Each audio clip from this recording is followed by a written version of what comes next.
clearly the attempt to do it by crushing New England hadn't worked.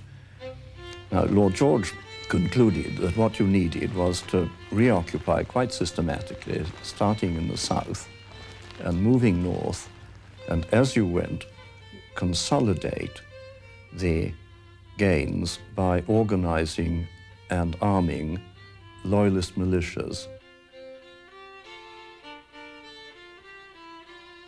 The South was attractive to the British for other reasons as well. In order to effectively wage war in and control the West Indies, they felt they needed naval bases in the southern colonies. They decided to take Charleston, South Carolina, the fourth largest city in America. This decision would lead the British to one of their greatest victories, and finally to Yorktown and their greatest defeat.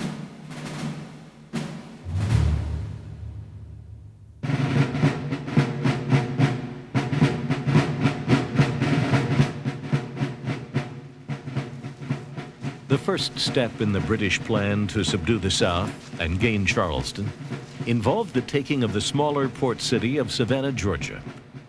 They accomplished that goal nearly effortlessly on December 29, 1778.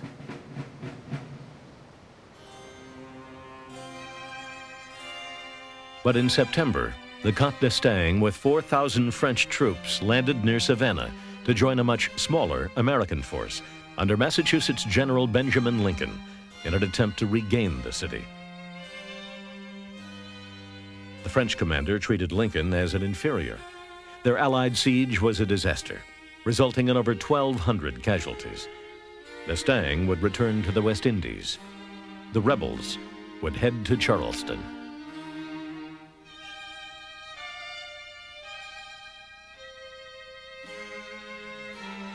To Charleston with fear the rebels repair.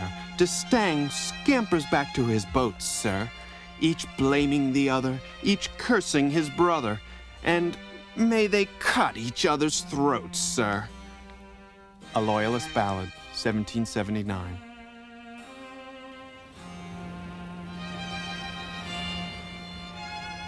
D'Estaing's departure opened the door for Clinton.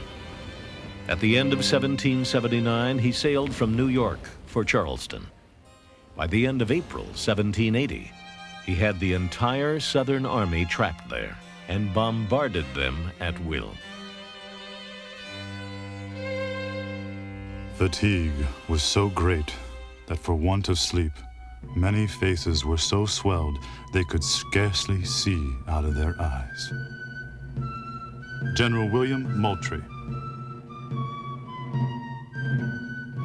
But the rebels would not submit. On May 11th, negotiations between Lincoln and Clinton broke down, and both sides began a furious shelling. It was a glorious sight to see them like meteors crossing each other and bursting in the air. It appeared as if the stars were tumbling down, great guns bursting, and wounded men groaning along the lines. It was a dreadful night.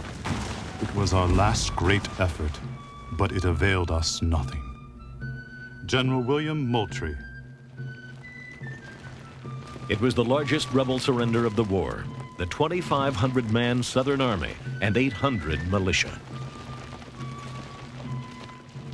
The Charleston expedition was originally mounted as part of a global strategy which was all directed against the French and Spaniards and was looking at the West Indies. But it was so successful that it persuaded the cabinet, British cabinet, to put a big army there. And I think this was a mistake. I think Cornwallis's troops might have been employed in a decisive theatre, the West Indies say, instead of which they set off gallivanting around the back country of the Carolinas, doing no particular good to the British cause, and in the end getting themselves into disastrous trouble.